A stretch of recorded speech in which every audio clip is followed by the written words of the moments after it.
Hi everyone, I'm Karen. Let me tell you the story of what happened with my ex-husband, James, and his ex-wife, Victoria. Buckle up, this one's a ride. It all began 3 years ago at the annual Children's Hospital Charity Gala. I was there representing my interior design firm, a business I poured a decade of hard work into building. While arranging the centerpieces, I bumped, quite literally, into James.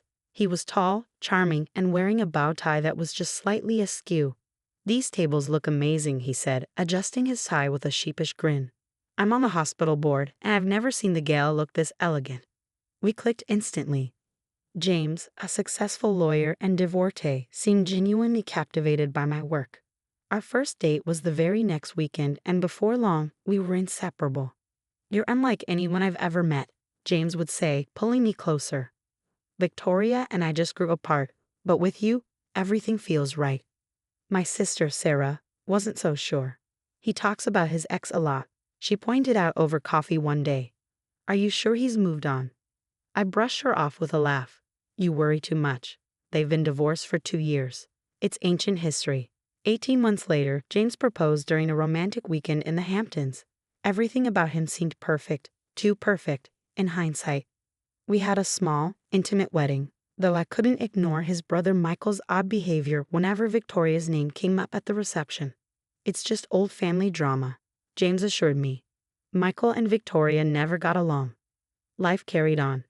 My best friend Amy threw us a housewarming party when we moved into our new home. While helping James unpack his office, she stumbled upon a box filled with old photos of him and Victoria. "Babe, why do you still have these?" I asked, feigning casualness. "Oh, I just haven't had time to sort through everything," he said, quickly shutting the box and stashing it away. 6 months into our marriage, I discovered I was pregnant. When I told James, he swept me off my feet, spinning me around in joy. But later that night, I overheard him on the phone. "No, I can't talk right now," he whispered in the backyard. "I'll call you back." When he came inside, I asked who he'd been talking to. "Just a client," he said, planting a kiss on my forehead. "You know how work gets." These small moments began to add up: the old photos, the hushed phone calls, the way he casually dropped Victoria's name in conversation.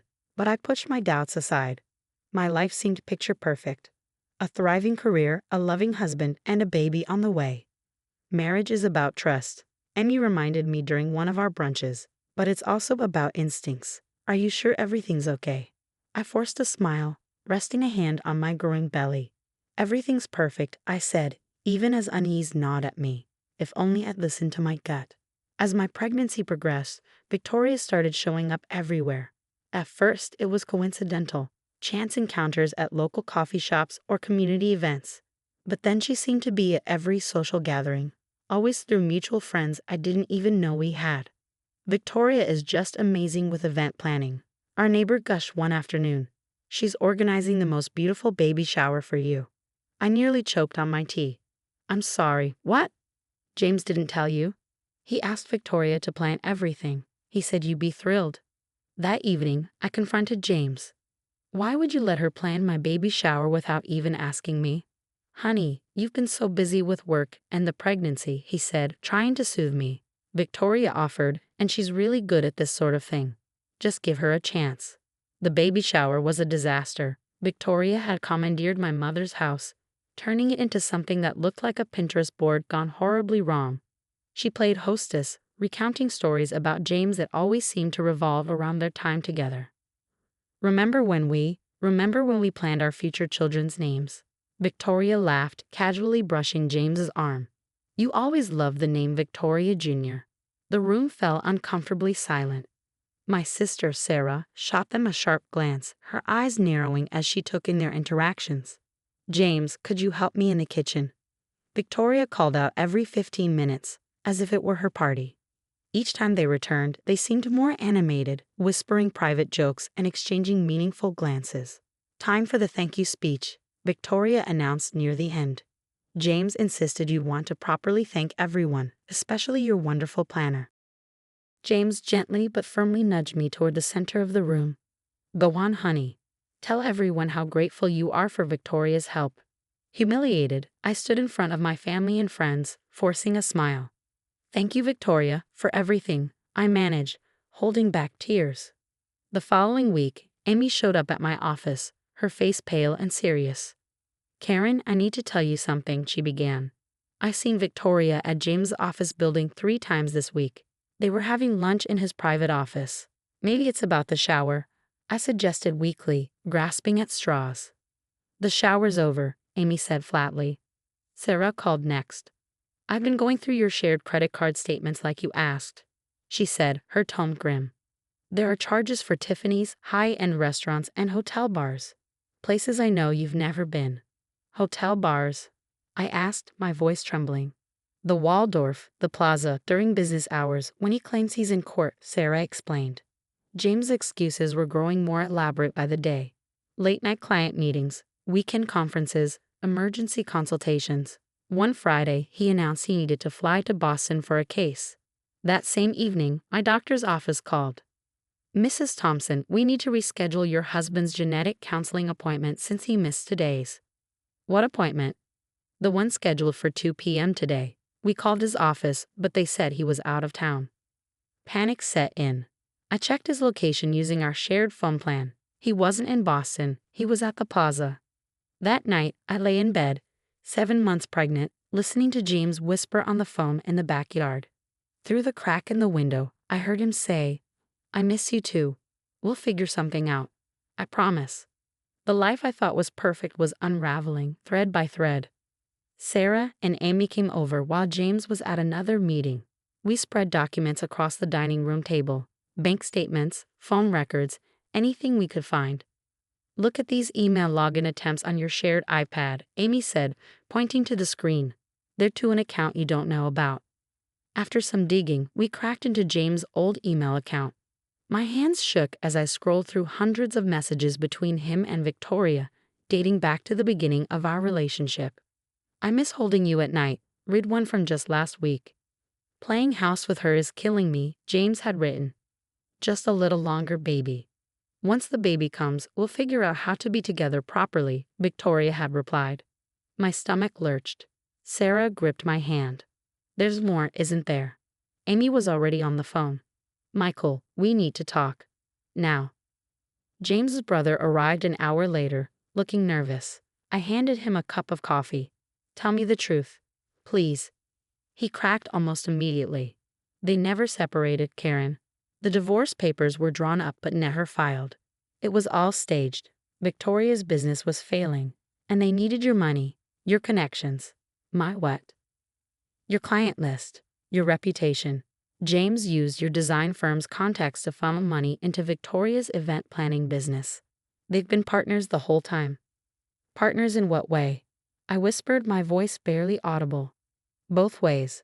Business and," he hesitated, "everything else. They thought having a baby would give them access to your family's trust fund." The room spun. The constant phone calls, the secret meetings, the joint business lunches. It all made sense now. Over the next week, we gathered everything: documents, emails, recorded conversations. I played the role of the oblivious wife, all while building my case. "How's Victoria's business doing?" I'd asked James casually over dinner. "Oh, she's been busy, but her company's taking off," he'd reply, unaware I had proof he was bankrolling it. I installed cameras in our home office and watched him on split screen, whispering sweet nothings to Victoria while lying to my face. "The baby's kicking," I said one evening, guiding his hand to my belly. He smiled briefly, then checked his phone.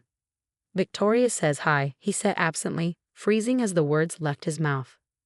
I smiled, hiding the storm brewing inside me. "That's nice, honey. Tell her thanks again for the shower." They thought they were clever. They had no idea what was coming next. But they didn't realize they'd handed me everything I needed to destroy them both. By my 8th month, the plan was ready. I had transferred my personal assets to secure accounts, meticulously documented every fraudulent transaction, and hired a ruthless lawyer who specialized in takedowns. The day I left James, I did it with surgical precision. "I'm going to Sarah's for the weekend to rest," I told him sweetly, packing a small bag. He kissed my cheek, oblivious. Instead, I executed my plan. First, I sent an anonymous tip to his law firm's ethics board about client fund misappropriation. Then, I submitted evidence of Victoria's business fraud to the IRS. Mrs. Thompson, my lawyer, called later that day. The forensic accountants found everything. They're going down. I was in the hospital when the fallout began. Sarah and Amy held my hands as I brought my daughter, Emma, into the world. No James, no Victoria, just pure love and the start of a new chapter. Between contractions, Amy read updates aloud from her phone. Your soon-to-be ex-husband's firm is conducting an internal investigation. A month later, Victoria's business imploded.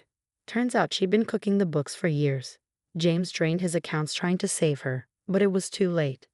Did you hear? Sarah rushed in one morning. James lost his license to practice law.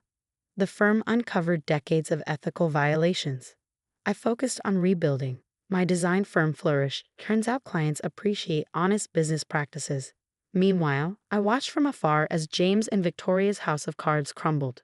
3 years passed. Emma grew into a spirited, strong-willed toddler. We were celebrating her 3rd birthday when I got the text.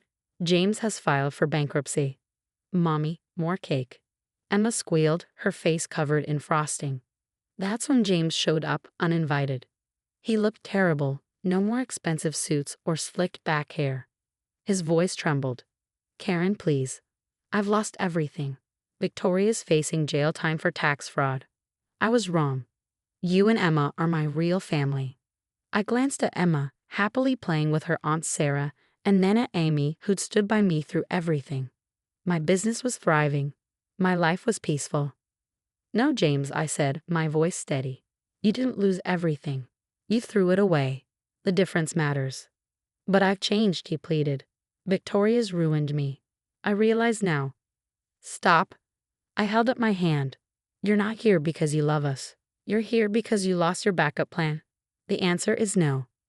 Karen, you can't keep my daughter from me, he tried one last time, desperation etched across his face. Watch me, I replied. And by the way, the DA has those recordings of you planning to steal my trust fund. Might want to lawyer up. Oh wait, you can't afford one anymore. I turned and walked away, leaving him standing there, calling after me. His voice meant nothing now. Some call it karma. I call it justice. Mommy. Emma called. Aunt Amy's doing the butterfly dance. Coming, sweetie, I said, scooping her into my arms. Love you, Mommy, she whispered, wrapping her little arms around my neck. Love you too, baby girl, I replied, holding her close. Looking at my daughter and my real family, I knew I'd won more than just justice. I'd won my freedom. They thought they could break me, but instead, I built something stronger from the pieces they left behind. Reflection. What would you do if you discovered your marriage was built on an elaborate lie? Would you confront the betrayal immediately or quietly gather evidence like I did? The scariest part of betrayal isn't the act itself. It's realizing how long you ignored the red flags. What warning signs stood out to you in my story? What patterns do you think people commonly overlook in their relationships? If you found this story compelling, please like and subscribe for more real-life accounts of overcoming betrayal and finding strength. Share your experiences in the comments. You might help someone recognize toxic patterns before it's too late. Remember, losing what we thought we had can lead us to something better, if we're brave enough to walk away.